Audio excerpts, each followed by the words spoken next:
Здравствуйте, дорогие друзья! Это «Арена событий», программа для тех, кто хочет знать события в лицо. С вами Владимир Сенюшкин. Рискованное начинание – так переводится английское слово «venture». Можно ли считать, что сейчас все начинания рискованные? Об этом и многом другом поговорим в венчурной компании «Якутия». Я бы хотел сказать, что даже если времена не кризисные и процветающие, заниматься бизнесом – это дело непростое. Учитывая то, что нужно платить налоги, очень много форм отчетности сдавать. То есть это достаточно сложное занятие. Кроме того, предприниматель берет на себя дополнительную ответственность, давая работу людям. То есть он отвечает за то, чтобы в этих семьях была зарплата, была еда в холодильнике и так далее. Сейчас времена действительно стали, скажем так, задача усложнилась, но одновременно с этим она стала более интересной. То есть кризис – это не только тупик, но и рост возможностей? Кризис – это дополнительная возможность для роста бизнеса.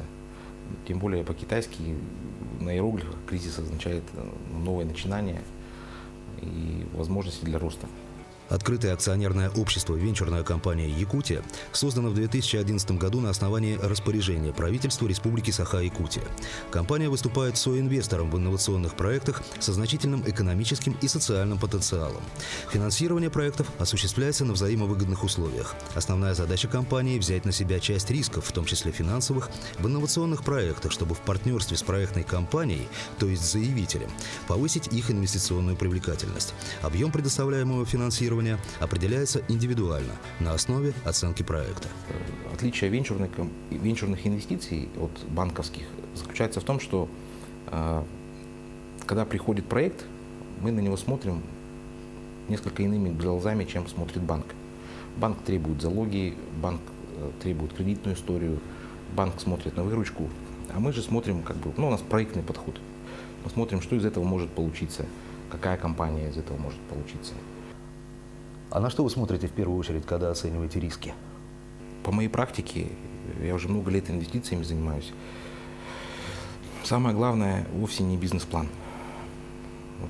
За всю историю моей работы ни разу не было такого, чтобы факт с планом бился.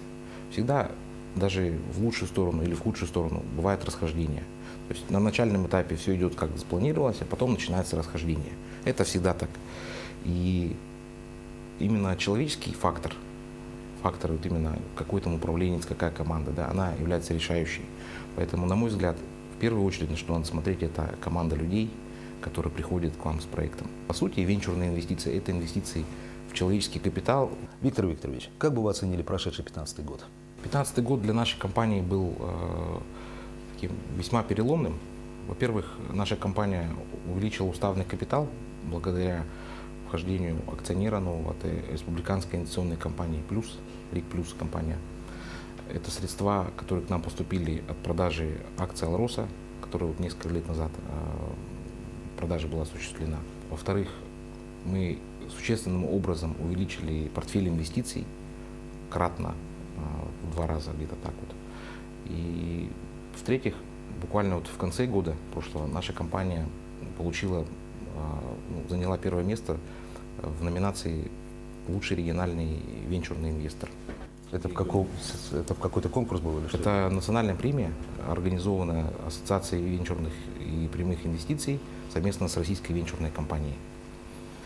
И финансово мы прошлый год очень хорошо закрыли. То есть вы в 2016 год смотрите достаточно с оптимизмом, можно так сказать? 2016 год для нас, мы, конечно, хотим смотреть на него с оптимизмом, но проявляем крайнюю осторожность дополнительную по всем проектам.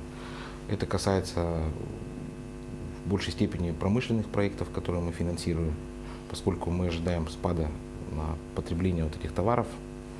Но тем не менее, я думаю, что усилиями нашей компании, усилиями наших акционеров мы сможем выстоять, и наши проектные компании смогут удержаться на плаву. Надеюсь, потрясений не будет.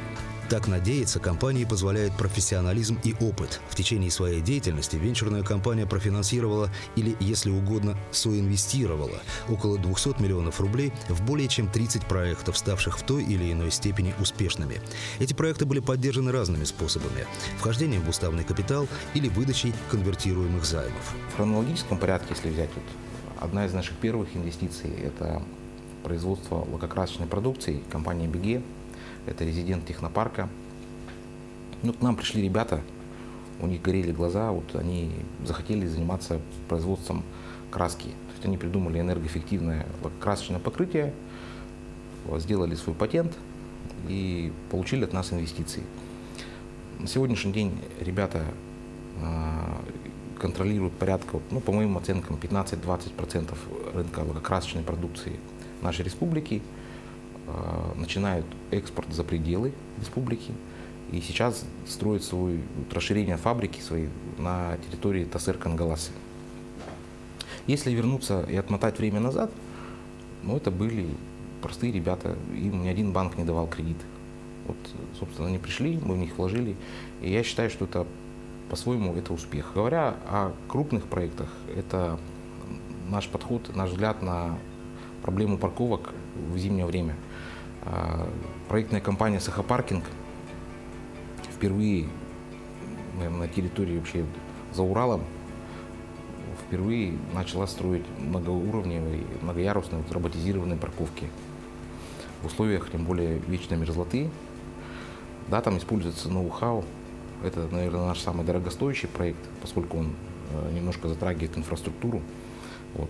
Сегодня мы построили уже 2 таких парковочных комплекса на Лермонтова и вот на Пояркова со дня на день вводим. А какие проекты для вас являются наиболее приоритетными? Мы осуществили ряд инвестиций в проекты, которые заменяют завозные товары. И мы сейчас вот вложились недавно в компанию по производству утеплителя инновационного. Он делается из отходов бумажной продукции. Очень качественный, экологически чистый утеплитель. Вот. Таким образом, у нас уже появляется синергетический эффект, когда к нам приходит покупать краску, одновременно можем предложить и утеплитель, и наоборот. Наша компания организовалась в 2014 году, и мы обратились в венчурную компанию для финансирования проекта.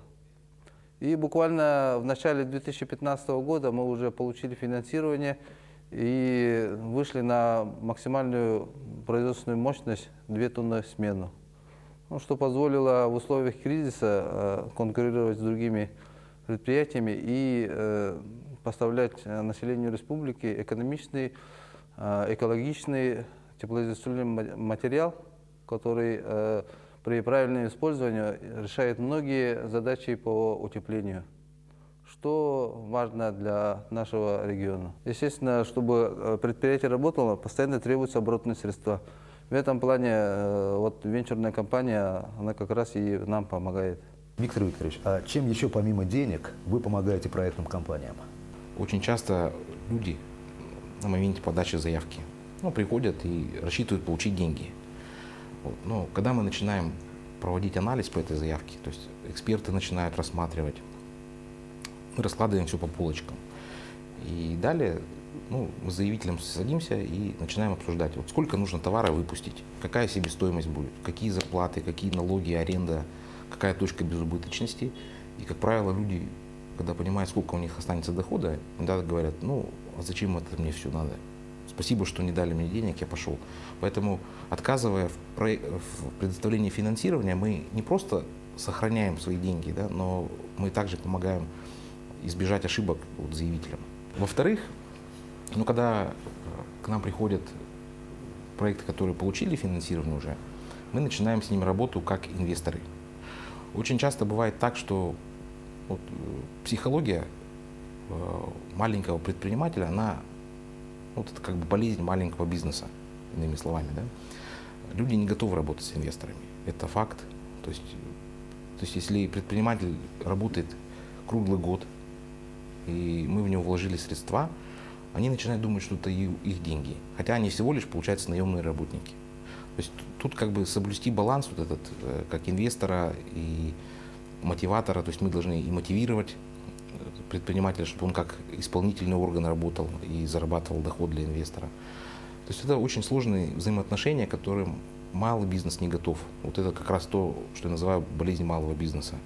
И работая с нами, люди начинают понимать, как работает корпоративный бизнес, как взаимоотношения с инвесторами надо выстраивать, какую отчетность нужно готовить. И вот эти все стандарты прозрачности, отчетности, лучшие практики по маркетингу, по продвижению товаров, это все то, чем мы помогаем проектным компаниям.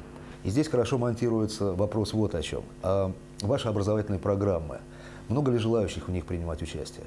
У нас существует несколько программ, которые мы проводим, ежегодно поддерживаем. Так называемые, например, работа со студентами, это идеи на миллион. Суть программы – это как бы конкурс бизнес-планов среди студентов. В ходе вот этой акселерационной программы студенты узнают о бизнесе, о налогообложении, как зарегистрировать фирму, какие проблемы будут, как нанимать, как увольнять людей. То есть вот такие вещи люди изучают и принимают для себя внутреннее решение, нужно ли им заниматься бизнесом. Есть какие-то интересные заявки, которые сейчас вы рассматриваете? Такие проекты есть, конечно, мы ежедневно работаем, нам постоянно поступает поток заявок. Вот. Тем не менее, как принято считать в индустрии, примерно только 2-3% поступивших заявок получают одобрение и финансирование. Это связано, скорее всего, с ожиданиями нас как инвестора и заявителей, как тех людей, кто хочет получить инвестиции. Но согласитесь, что это не очень много. Понимаете, это вопрос даже не нашей компании, это в среднем по индустрии так. Люди приходят получить деньги, это все приходят за деньгами, да, но цели конечные у всех разные. Наша же задача не просто вложиться и заработать денег.